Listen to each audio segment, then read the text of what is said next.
welcome back to PodGis. What flippin' episode is this? She went and hit start before she even looked at the fucking facts. Oh, jeez. What? What?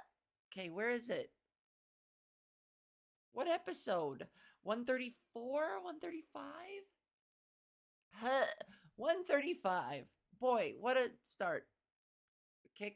Kickstart my heart. When I get high on speed. When I'm born toned and I'm burning meat in my heart. Wow! Kickstart my heart. You guys like Motley Crue out there? Any Motley Crue fans out there? It just popped into my head. That song, one of my favorite videos of all time is I don't know how many years old this video is.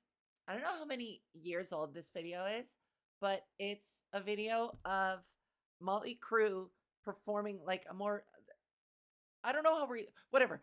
They're like old Motley Crue as in modern Motley Crue. And I forget what the singer's name is. I forget the lead singer's name, but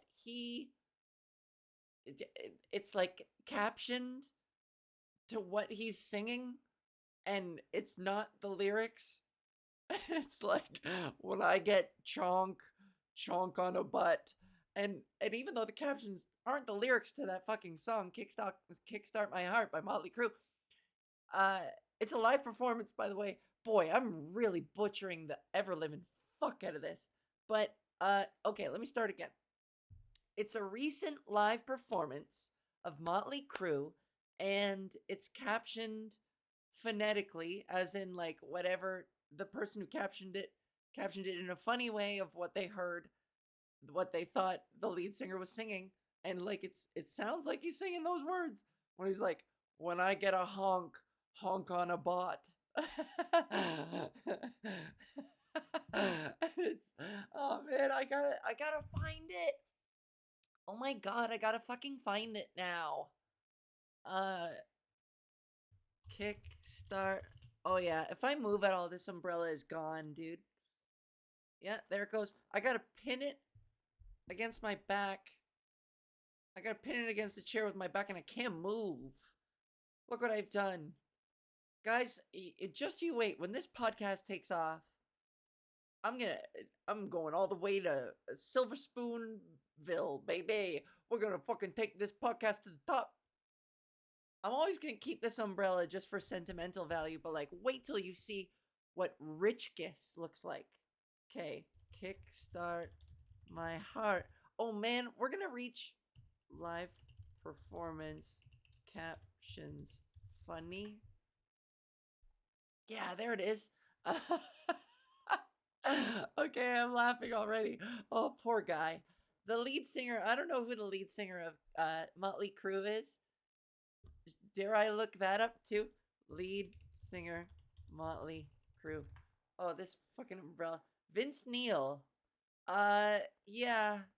He's seen better days. He is shaped like a man who has overcome addiction multiple times, who has really lived a life. Oh boy, he looks so different in his youth. Uh, oh man. And he's got that like aging rock star, dyed blonde. Is that natural? I don't know. Okay, but let's just. Oh, I wish. What's the point if I can't, like. Oh my god. If I. Okay. When PodGis takes off, I'm gonna have, like, the little screen here. I'll learn how to edit. Or I won't even have to fucking edit. I'm gonna get somebody else to do it. But when I get high, almost peed. When I get high, almost peed. Trash feeling fruity cold, tubbo be my honk. Oh, and he really doesn't sound good at all. Oh, that poor band. They've been through so much. I read, what's the bassist name? I read his autobiography, and I also watched that movie. The Dirt, the Netflix one, and Machine Gun Kelly was really good. Why does everybody hate him so much? There must be a legitimate reason that I'm missing out on. I just hear the people, podcast listeners, being like, "Oh, he's an idiot or an asshole for the following reasons," but I've only ever seen him like do self-deprecating stuff, which I always have respect for that. And like, he was good in The Dirt. I thought. I like that movie. Look at this comment. Motley Crue was my first concert about 28 years ago. Okay, I'm gonna modulate my voice. Motley Crue was my first concert about 28 years ago. Seeing them like this breaks my honk. Breaks my honk. That's why. It's so funny because this video, he keeps captioning my honk. My honk. Because that's how it sounds like he's saying. Kickstart my honk. My contraption isn't working. My umbrella holding contraption.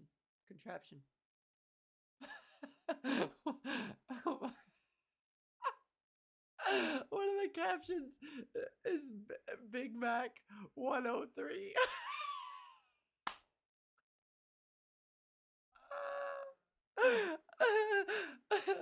Big Mac 103.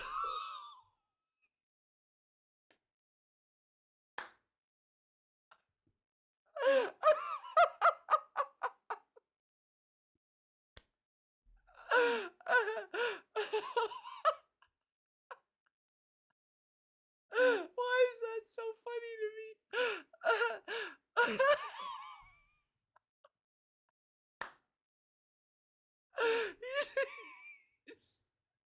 He's singing Big Mac 103. Like he's advertising a Big Mac sale. Oh, I'm crying. Oh my god. Oh my god. Oh my god. Big Mac 103. My honk. Kickstart my honk.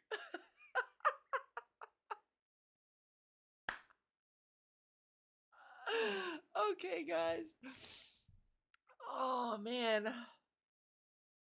Okay, for reference, I should probably mention at some point for reference. How many views? It's at just under 2 million views. Okay, good. So this isn't so obscure. But for reference, go to YouTube and look up Kickstart My Heart Misheard Lyrics. And just to have a ball. Now I got the cops hell in me. And my honk. Oh boy. Oh, Motley Crue.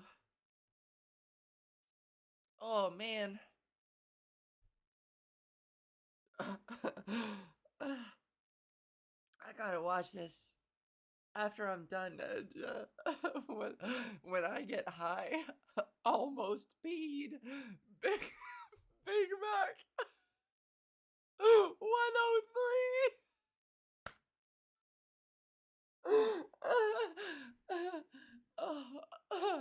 Oh my god. Wow. I didn't trust me when I say this, guys. I would never lie to you about something like this. But when I kickstarted this honk here, when I kickstarted this PodGis, I'm not gonna fix the umbrella anymore. I think it's actually like performing the same. Yeah, I guess it's covering my light, so it's just I'm gonna let it sit. When I hit record, I didn't even have Motley Crue on the brain or on the list of things I was going to talk about. It just word association. I word associated my way all the way here. And now I'm crying laughing. I haven't had a good laugh like that. I haven't I haven't had a good laugh like that in in months, maybe a year. Ah, when I get high, almost peed. Big Mac 103. My honk. Okay. Thank you for indulging me. Wow. Kickstart my honk. oh, oh. It's funny because it's also like profoundly sad. Because you see like these aging rock stars who are are are paying off what they I don't want to call it karma, but like their their their past has caught up to them. Their drug abuse past, and like look at the rough shape there. It's it's a harrowing, it's a cautionist tale. Look, I just watched. I am so discombobulated from even watching 10 seconds of that misheard lyrics video. You can pause it. Pause this and go check it out. And tell me if you can formulate sentences after reading that. It has an effect on you. It does. Watching Kickstart My Heart misheard lyrics does something to your brain. It kind of it's like emerging from a wormhole. You need a bit of time to readapt to being a human being for a second. Uh, and so I'm back. I think I'm back to being lucid. Um, wow. I want to say it again. I want to say it again so bad. Big Mac 103. I can't even look at the comments because they are killing me. All right, closing that window. Sorry guys, and thank you. Thank you for indulging me. Oh, uh, I haven't mentioned this, but it's currently 1:15 a.m. Wednesday morning. I'm gonna try and upload this so that you have a fresh podcast for when you wake up. You're welcome. I am laboring away on the eve, the night of PodGis, just so you can get a piping hot fresh pod on a Wednesday. All you super fans out there, all the new fans who found me from some of my videos that are going up on the social media. I'm proud of some of these clips from my special that are finally starting to take off. Finally, she says. Yeah, I'll admit it. I was getting a little impatient. I wanted more out of all my clips. I wanted I expected I didn't yeah, I expected more. And something that I worked so long and hard on. Fucking shred it, bro. Shred it. Put her in a 69er and fucking shred it, bro. I'm gonna turn up my levels here. Forgive me for the mid pod level turn up. Adjust your volume accordingly. What was I just saying? Oh, some of my clips are finally starting to take off, and let me tell you, I'm a proud mama. I am a proud mama. Wished it had happened sooner, but now baby's got momentum, and I'm realizing that maybe all the videos would have got more views if I had kept that momentum up in the first place. And it is unfortunate that the social media game is, in order for quality videos, excuse me, in order for quality videos to take off and represent well, you need to prioritize quantity first. And you need to just keep producing content at whatever level of quality until you've gained a sort of traction. Fuck. Oh, I think my friend got me sick today. I hung out with my friend. He was like, "Are you sure?" I got a cough. And I was like, "Let's do it outside. I'll keep my distance."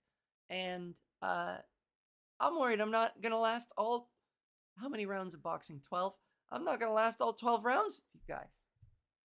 Who am I? Iman Khalif? Iman Khalif? Olympic gold medalist? Pugilist? Oh, that's such a good word. Fucking pugilist. Gold medal pugilist? Sounds offensive. You sound like a bully. Pugilist. So yeah. Talk about word association. No, I'm lost. I fucking lost myself there. As you may have noticed. Okay, give me a second. I'm gonna take a sip of water.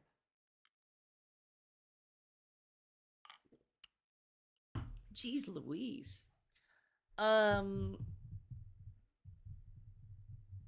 As you may have noticed. Oh, as you may have noticed, I'm like really fucking modulating my voice. Maybe that's why my voice is hoarse already, because I'm like frigging around with it. I'm frigging around with my voice, and I'm trying to breathe. Every time I try to breathe through my voice, I get lightheaded. So you tell me what to do about that. My friend Robin Shakedown of the Robin Shakedown band, she's been coaching me. She says, breathe. Don't forget to breathe.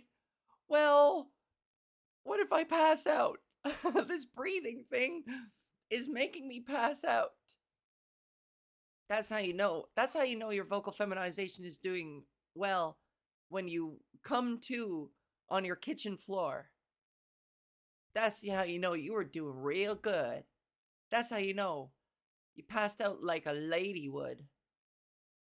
You passed out like an anemic. That's how you know you're a woman. Whether you're anemic or you vocal feminize train too hard and you pass out when you come to, congratulations. Welcome to the sisterhood. It's I just checked my notes mid PodGis. LOL. LOL. Sorry, this feels disrespectful to do this during a pod. I'm just having fun today. I'm playing around. Okay, let's pivot into this. It's appropriate that I would cry like this on a podcast, because it's been 2 weeks of weddings. I went to 2 weddings in a row of 2 very dear friends. One in Winnipeg, one outside of Ottawa in Brockville. Outside of Brockville, Rockport, if that's a place. And here's the thing about weddings. I don't know if I've spoken about this on PodGis before, but like before I transitioned, I used to hate weddings. I used to hate going to them. Weddings, I was joking about this with my friend. I think weddings are for the ladies. To be honest, if you're a man who enjoys a wedding, good for you, because I feel like you would have to try a little harder to find enjoyment in it. And maybe I'm like being too gender conforming, and maybe I'm being almost misogynist in saying this. I don't want to be regressive in passing these judgments, but this is my theory. It's a loose theory. It's maybe not so feminist or progressive, but I think that in my experience, I mean, I never felt like anything at a wedding was for me. You dress up in as a guy, you dress up in a suit conventionally, of course. I'm going to speak, let's just disclaimer, I'm speaking very conventionally for the next little bit. Bear with me. So conventionally, and I'm gonna stop saying that. You just have to presume that this is what I mean. As a guy, you show up to a wedding in a suit, looking very much like every other guy there. Because let's be honest, with men's fashion, there tends to be a uniform, and that's it. And any deviations from that are like usually on the positive side, any deviations from that, people are like, whoa, hey, that guy has style. And so like, why don't guys try and be style a little bit more? And even the ones who try to be style still try to be style within the rules of wearing a suit and a tie, and they're like, oh, but look at my socks. Listen, this might be my most regressive opinion yet. Hot take.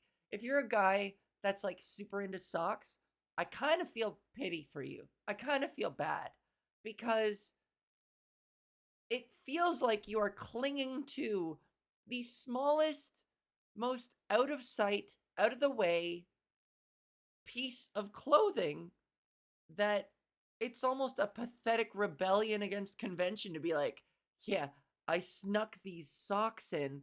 Don't tell my mom. You know what I mean? It's like, don't tell the patriarchy, but I've got my fun Ninja Turtle socks on. You know? Kind of sad. I don't subscribe to this language, but how very beta male of you to be like, don't tell anyone I've got Superman socks on. Ding! That's my style. Conformity, except like top secret rebellion on my stinky fucking feet. Anyway, sorry, that feels judgy. I can't help that opinion. I don't like that I have it, but it's a feeling. It's I'll work on it. I'll work on it. But anyways, as a guy going as a guy, as a fucking guy going, I gotta always, it's such a fucking caricature. As a guy going to weddings, my voice is so hoarse. Why is this such a struggle? I fucking hate this. I try so hard. And it sounds awful. Uh, where was I? Sorry, I got distracted and I beat myself up there. I didn't have to do that. I shouldn't have. I shouldn't have? Um,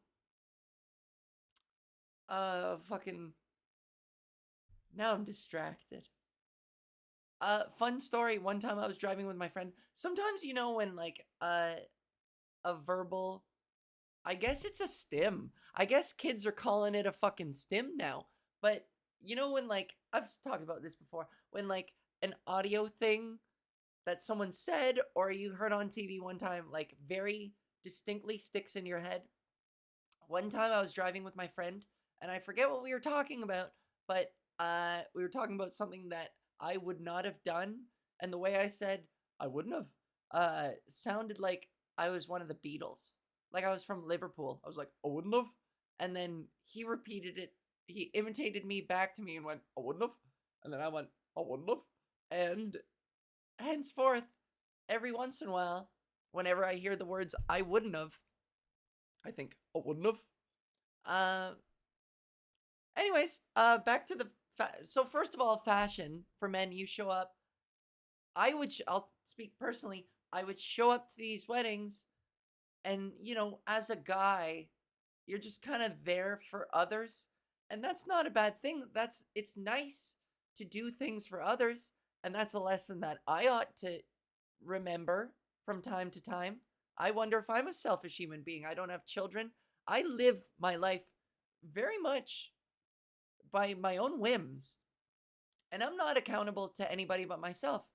And, you know, sometimes to my family, but like, there's nothing making me accountable to anyone else, if that makes sense.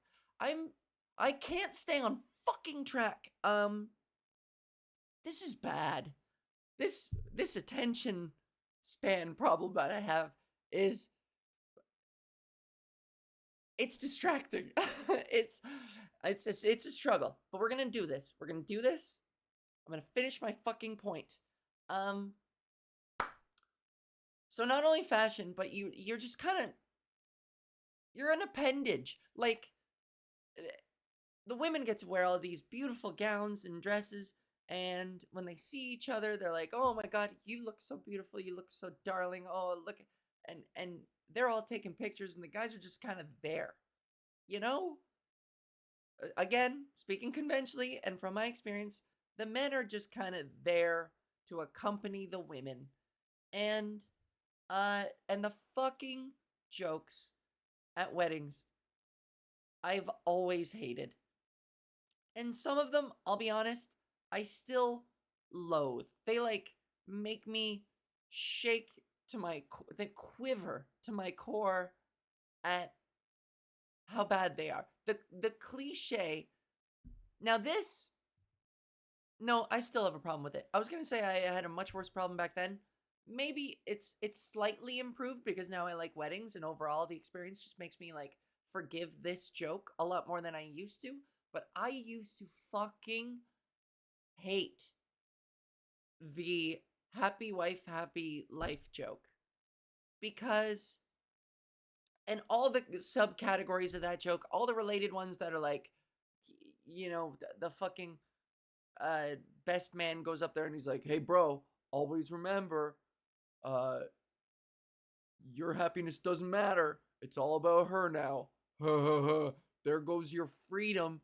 And all these fucking jokes about the guy signing away his freedom as as a guy that used to bother me so much that everyone would just be so cavalier about something that at its core, if true, would be incredibly depressing. You know, like, marriage is supposed to be egalitarian. You want to believe that it's uh equitable and fair, and like both parties should be happy, and both parties should have some individuality and equal agency in this thing. And the emotional blackmail, is that what it is? The emotional unfairness in perpetuating this fucking joke that's like, you are a second class citizen in this marriage, it always depressed me. And I know that maybe what makes it funny is probably a subtextual acknowledgement of the power dynamic that, like, marriage is still kind of, I don't know, is it patriarchal? You take the dude's last name, the dad walks the bride down the aisle and hands her over to the groom, so it's just one guy passing a girl onto another guy, like men possessing this woman, just like passing her on. There is like inherently all of this patriarchy and all of it. So maybe this is the one superficial light jab back at the entire system of the fucking thing. But regardless, I there would always be something inside me that would just look around the room at reception every time the joke came up. Remember, happy wife, happy life. I would look around at all these dumb idiot laughing faces that have heard this joke a million times in their life.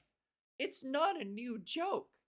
It's they've certainly heard this fucking joke from their parents, and their parents heard it from theirs, and I look around this room at the dumb idiot laughers who are laughing at this fucking joke, and I'm like, why are you supporting this? You insane people. Why aren't we all screaming in terror?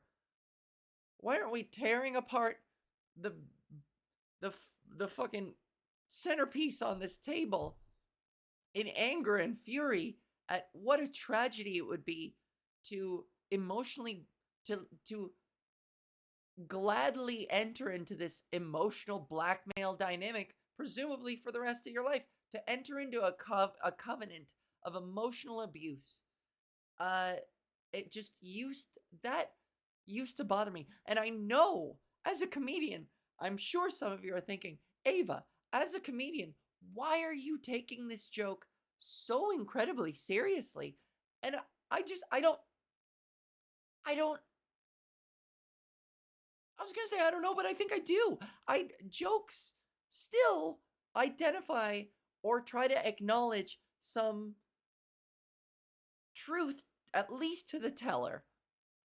And when reciprocated with a laugh from the audience, it's an acknowledgement of truth on their side too. So there's this, and the fact that this joke perpetuates through eternity only speaks to some kind of fucking truth that, like, marriage, a convention of marriage, is fucking emotional blackmail. And I never fucking liked it. And maybe this is all speaking from the perspective of someone who has unresolved trauma with my parents' relationship with each other. Maybe I'm telling on myself here. But I just would always sit there as a repressed. I mean, at this point, I knew that I had gender problems. I'd been cross dressing since I was a preteen, secretly, and like wanting to be a woman for as long as I could fucking remember. And like, it's just all the tragedy of it all, and the projection of fucking futility and unfairness that I was experiencing internally within myself, and just like how upset and hopeless I felt about my own future, and how like my best way of fending off, my best way of of protecting myself would be to throw off the scent by entering into a marriage with a woman as a cis guy, and living this daily torture.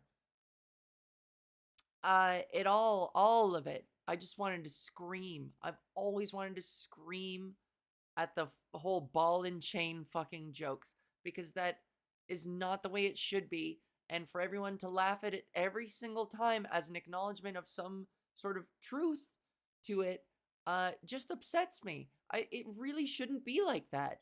Ball and chain should not be a fucking thing. You need to have a healthy relationship, and you need to communicate. And if one person isn't happy, then both people need to communicate and work together to make both people happy. It doesn't matter which one is or isn't. You have a responsibility to each other. That's a two-way fucking street. So as I'm sure you can figure out by now, I've got a lot of I got a lot of resolving to do around my idea of marriage. However, I mean, that said, all of that said, now that I've transitioned, and now that I can go to weddings and wear pretty dresses and take the day to like celebrate love in a non-repressed way, and I'll be honest, transitioning has allowed for at least, call it placebo or fucking whatever, a liberation in me that I can more freely express my love, and I can cry, and I bawl my eyes out at these fucking things, because maybe I haven't gone to a wedding of a person I care enough about, but now I like cry every time. No, I don't know. I cry every time now because these are people that I love, and it really does fill my fucking heart to see them so loved and celebrated and surrounded with love. I just love this celebration of love. I do. Which is why I keep the fucking ball and chain jokes out of it. God, it's so toxic. Don't do that fucking joke. I fucking hate it. We are here to celebrate love and to cry with each other. Don't do the ball and chain joke. That is not love. That is not love. Get that shit out of here. That is not love. Take that garbage out of here. Get that garbage out of here. Who's that announcer for the Toronto Raptors? Who does that? Get that garbage out of here. He's like a New York guy. Who's the guy? I think a whole bunch of my listeners aren't even based in Toronto. Toronto Raptors announcer, get that garbage. Is his name Jack? Out of here. Jack something. Jack Armstrong. Get that garbage out of here. He would say that. That was his thing. He would say it. I remember because I followed the Raptors on their championship year. Total bandwagoner. Shameless bandwagoner. That's me. So, but this is also a thing. Weddings to me are always bittersweet, and this is something that I wanted to ask my podcast audience. I kind of want to ask around about this one because I don't know if it's just me. Could just be me, but I find all weddings bittersweet. There's always a bitterness every time I'm at a wedding, and maybe it comes from this natural impulse in me to juxtapose so much joy with a little bit of sorrow to make that joy a little sweeter, an acknowledgement of sorrow in contradiction to the joy to enhance the joy, if that makes sense. Does that make sense to you? This might be so emo here, but to take a moment when you're embracing all this beauty around you and people professing their love and pride for each other, to think about people who had passed away who couldn't be there, and just how and death as a part of marriage and as a part of life. Marriage is such a big celebration, such a huge milestone in one's life, right up there of course with death. And these things all kind of acknowledge each other at their highest points in somebody's life, if that makes sense. Everything just sort of might, I don't want to say might remind you of death at some point. And marriage is the birth of a new sort of phase in someone's life, which also would sort of, by extension, acknowledge an inevitable death. This is so fucking emo. Are you guys following me? Or is this too fucking... What's the word I'm looking for? Is this too brainy? I don't even know. But yeah. Weddings have this bittersweetness to them. And sometimes... I mean, I've had to do this at every wedding. I've had to, break free and find a space on my own and just kind of be alone for 10 minutes before I can come back in, because the happiness still has plenty of sadness to it. I guess it's just big feels. Yeah, to simplify this entire fucking thing, big feels. And I gotta take 10 minutes to ruminate. And without getting too much into it, I think part of the bitterness for sure is part of the... Every moment of joy is also, to me, sometimes what comes up is these feelings of regret that I didn't transition sooner, of course, that I had missed out on so many years of sort of feeling this liberated and this authentic around people who accept me as I am right now.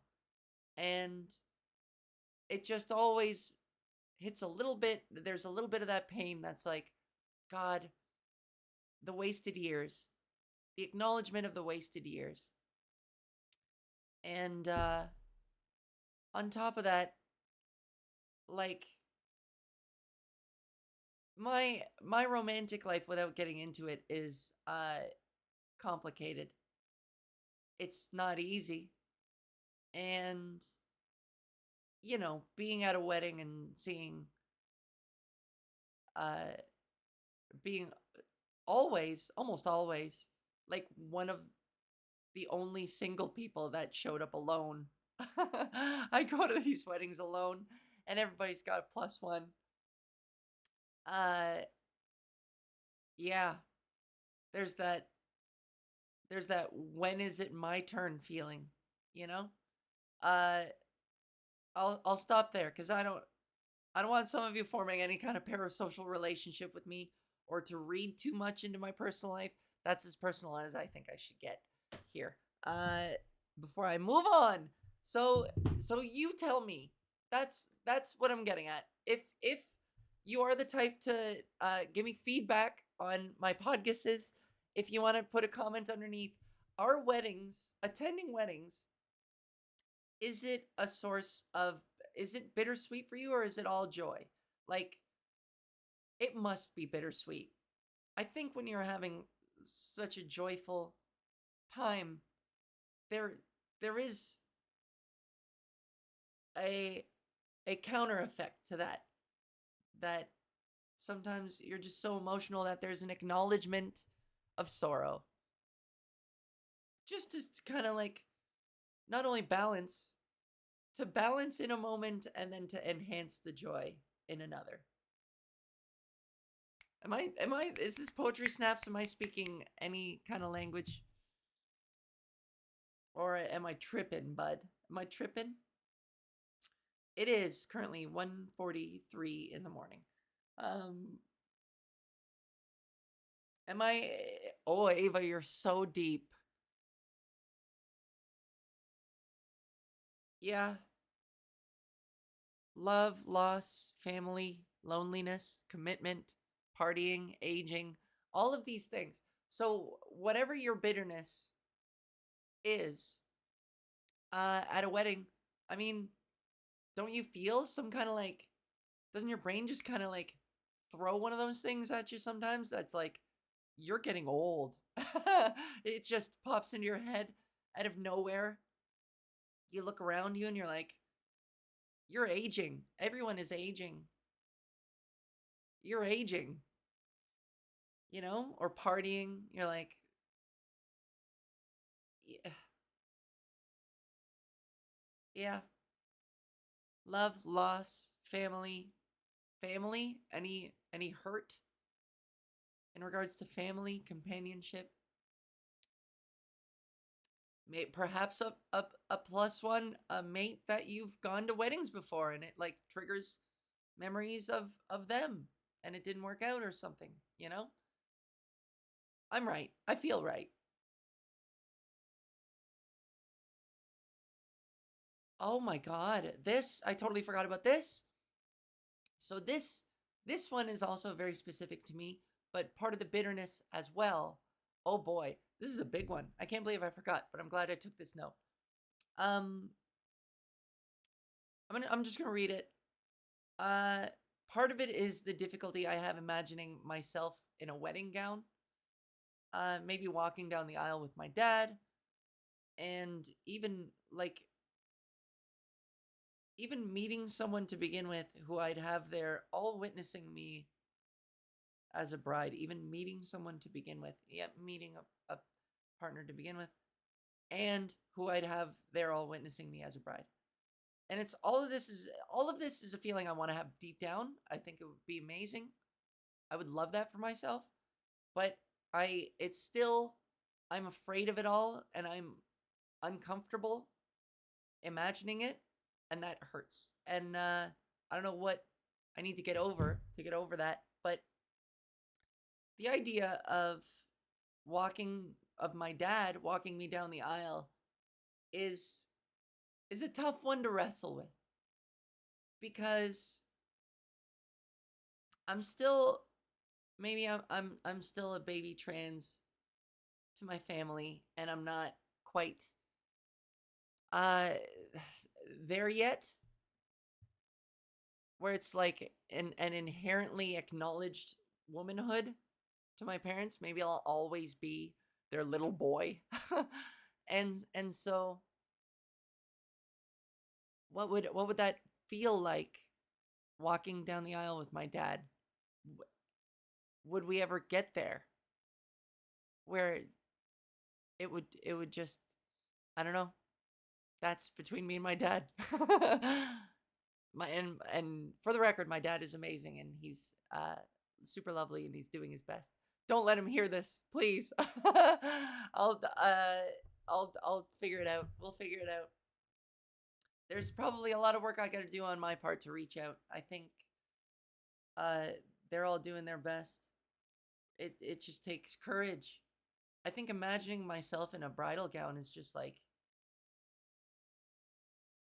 I want to, but it hurts. Okay, kickstart my honk. Let's kickstart the honk back. Let's bring back the honk. Wow, kickstart my honk. Okay, let's Big Mac 103. When I get fries with cheese. Oh my god. No matter the ages, no matter the countries, no matter the races, we'll always remember Motley Crue's honk. Oh man.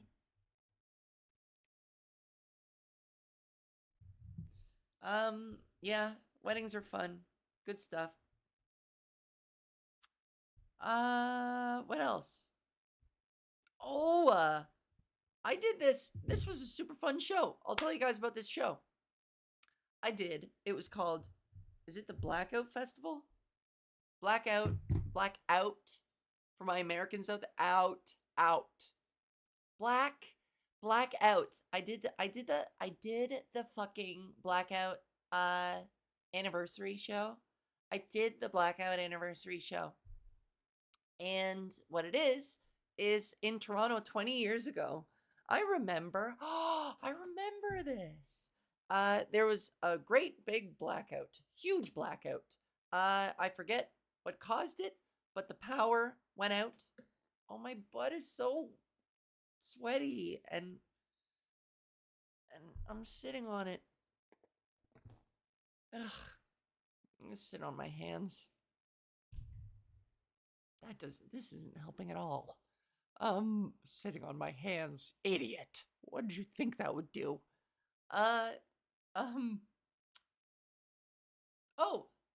Blackout anniversary show. So 20 years ago there was this great big blackout and it lasted for days. Let's look it up. 2004 blackout length. Northeast blackout of 2003. Most places restored power by midnight, within 7 hours. Was it that big a blackout? I mean, it was Ontario. I'm looking at the map on Wikipedia. Ontario in Northeast America. Duration, 2 hours to 4 days, depending on location. Cause, failure of alarm system in first energy control room, leading to cascading loss of transmission and generation capability. Outcome, 55 million people affected. Deaths, almost 100. Oh my god. People died. How? Like hooked up to hospital breathing apparati or whatever? Apparatuses? By the next morning, some areas of Manhattan regained power. Staten Island. Half of affected portions of Ontario regained power by morning. Oh, so it affected me mostly. It affected Ontario the most. By early evening of August 15th, 2 airports, Cleveland and Toronto, were back in service. By August 16th, power was fully restored in New York and parts of Toronto. So Toronto and the Toronto area and the GTA, it seems, were affected the hardest. Okay, so it was just like an Ontario thing. Wow. I mean, mostly an Ontario thing. Wow. Stranded streetcars in Toronto. Holy shit. I mean, I was in Whitby at the time, which is the suburbs outside of Toronto. And I remember there's a really funny picture that I have, like a hard copy photograph of me making a really silly face, and it's my family, and we're sitting around the counter playing cards. Our family played cards with each other. How cute is that? Oh my god. Yeah. So the blackout lasted for days, and anyways, oh, so this blackout anniversary in Toronto, apparently it started on one of the nights when I don't know how they communicated this with each other, but like a neighborhood in Toronto full of artists all decided to all go out into the park at night and to light lights or whatever and candles and shit and like perform for each other and do like music and I don't know, vaudeville, fucking fire breathing and fire play. Is it called fire play? That sounds like a kink. Yeah, they'd shove fire in each other's butts, and just fuck each other with fire. And then they'd get chlamydia, and then they would experience a residual fire, more fire later. There would be a fire then and a fire later. Um, Talk about blackout. To put a fire in your black hole, in your hole that's black. Good humor at 1:53 a.m. Boy, Ava, you're a hot tamale tonight. How inspired. So these people in this neighborhood gathered in a park and entertained each other in the darkness of the city, because the city of Toronto, whoa, it just blew my mind. The city of Toronto would have been like pitch black, an entire city. Crazy, man. That's cool. Uh, in the heat of summer. So they've been traditionally every year since then at around whatever it was, August, uh, third week of August, they have a parade.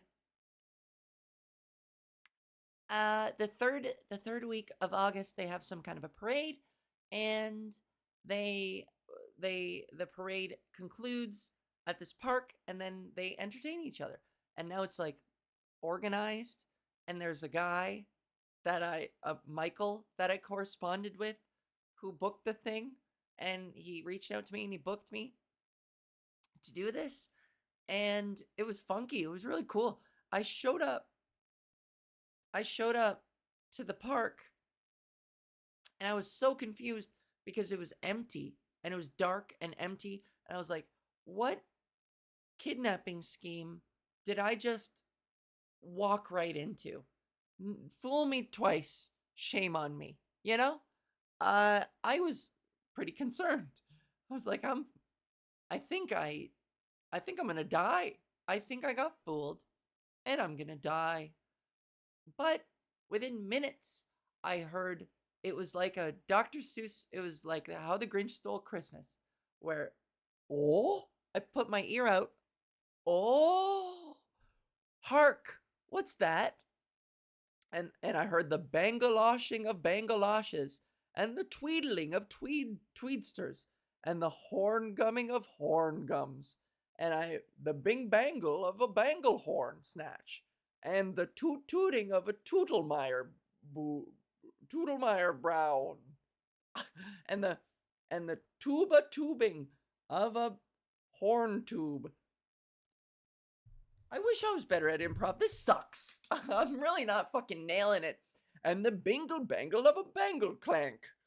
Uh, and it was just like Dr. Seuss, and I looked and I saw it was just like a Dr. Seuss, because I saw bikes with 5 wheels and people with big hats with lights atop of them, and I saw a Google horn climbing on top of a bangle snatch, and I saw a doop doople carrying around a criminal bingle, and it had a tube of crumulus just blasting all around. And I said, "Oh me, oh my, oh wow, oh zow." And I looked at my friend Jeff, and Jeff was to my left. And Jeff said, "F. What the F? What the F? There's no noise left. The noise in the town is going all around." And I said, "Jeff, you're to my left." Really trying so hard. My brain is working overtime. My tired, exhausted brain. And I looked to the crowd and felt real proud. And they marched down the hill by God's free will. And they banged on their bangles, and they clanked on their clangers, and they tooted on their toots. Anyways, just a whole bunch of, it was a spectacle. A lot of lights, bikes covered with lights around the wheels. They were flashing and gradienting across the rainbow. It was Roy G. Biv City, baby. I saw all kinds of Roy G. Biv. Roy G. Biv was there in spirit. And tell you, it was not a blackout, because there was plenty of light. There were fire players, not the kinky kind, just regular type. I mean, I didn't stick around to watch. Maybe it got kinky at the end. People dressed in all kinds of crazy stuff. I saw gender non-conforming people galore. It just, the vibes were great, super fun, in the dark, and just and there were 4 different performers areas, and I was like the quote unquote cabaret area, where there was an opera singer, and there was another musical act, and then 2 comedians, including myself. And it was really fun. It was really cool. Blackout Festival. I would so do that again. Blackout Anniversary. Let me tell you, good time. But it was like, what a cool experience in retrospect, as intimidating as it was, arriving there super early and being like, "Oh fuck." It's like that Ralph Wiggum meme where he's like, "I'm in danger." And then, the jubilant sounds of merriment coming over the hill. It's great. It's fun. Some of these are old notes. Did I talk about this? I've lost roasts before. Oh yeah, the Canada Roast Battle episode came out a month ago. I don't know if I ever talked about this, but if you ended up not watching the episode, I lost my roast. I lost to Hunter Collins very capably. I mean, his finishing line was so good about how I've been fingered by so many married dudes that whenever I fart, so many married men have lost their wedding bands inside my asshole, that when I fart, it looks like Sonic lost a life. Excellent joke. Well done, Hunter. And that essentially won him the thing. We were pretty even, I like to think. I still haven't watched the footage. I really don't watch footage of myself. And that one I didn't want to watch because I wasn't like, roasting isn't my thing. But I did my best. I did okay. I did good. But every roast that I've done, there's always some acknowledgement on the other comedian side, or some joke about how, like, roasting trans people is so much harder because there's so much stuff that they're not allowed to say. And it's like, first of all, I didn't make that rule, and I'm not imposing that on you. Second of all, I mean, there are just as many jokes about me as a person as anyone else. So good that you're not relying on lazy transphobic tropes. It's not that you're more limited. It's that the obvious joke is not so handed to you. You're being discouraged from doing the obvious fucking joke, and that should be seen as a good fucking thing. And they also complain, I mean, they're like, roasting a trans person is hard because they already have the favor of the audience, because they're like the marginalized underdog kind of thing. And like, tell that to me, who's lost every fucking roast battle I've been a part of, because I don't like doing them and I'm not good at them. Uh, but it you know what? I would argue that there is a paradoxical, not paradoxical. Um there is a contradictory, a slingshot effect. There is an opposite effect based on what you think. You think it would be uh harder to go up to win a roast against a trans person, but in fact, it is now easier because the roast battles that I've lost, the judges, whoever's in charge of judging, have always made mention. They're like, well, it is harder roasting a trans person, so we're gonna give you bonus points for that. And like, see, how is that fair now? That you're just saying it's harder to roast me, and therefore you're giving them bonus points? What is that if not unfairness? What is that if not discrimination? It's come full circle now. That's discrimination. So I got a chip on my shoulder for that shit. The last roast that I did after this Canada's roast battle, this was a live performance. It was called Catfight, and the judges explicitly said, "Oh, it's harder to roast Ava because she's trans." And two of them said that, and I was like, "Then what chance do I have? You're not making it equal for me now." What do you think, it's easy roasting a generic white lady? You think that's easy? Come on. At least I have so much character that it's just easy to fucking find something to make fun of. I am abundant in shame and humiliation. I wear it on my fucking sleeve. I project cringe. It's easy to roast me. Okay? Get out of here. And I gotta create a personality in my counterpart to be able to roast them. That is so mean, that's not fair. Actually, I'm kind of roasting them right now. But no. I've only ever roasted friends recently. Uh yeah. And so like, and these are all compelling, funny comedians too. So they're all full of life and personality, and I'm totally not being serious about calling them generic and boring, because they're all interesting people. I just don't have it in me. I don't know. I know the part about roasting that I enjoy is the joke writing element of it, but the rest of it can shove itself up its flugelhorn. The rest of it can have a Big Mac for 103. 103. My honk. Ooh, Freddy's gas. Ooh, read it now. Whoa. Yeah. Keemstar my hot. Ham hit a dog. Maynard, yeah. Keems Kamaha, eat a dot. Tell him about the nougat aeroplane. Dig it with the buddy out of space to my honk. Okay. I'm gonna go to bed. Oh God, the editing of this is gonna take another hour. So you're welcome. I do this for you. Yeah. Sorry if this one got like really serious in the middle there. This PodGis is, it'll be funnier next time. For you too, not just me.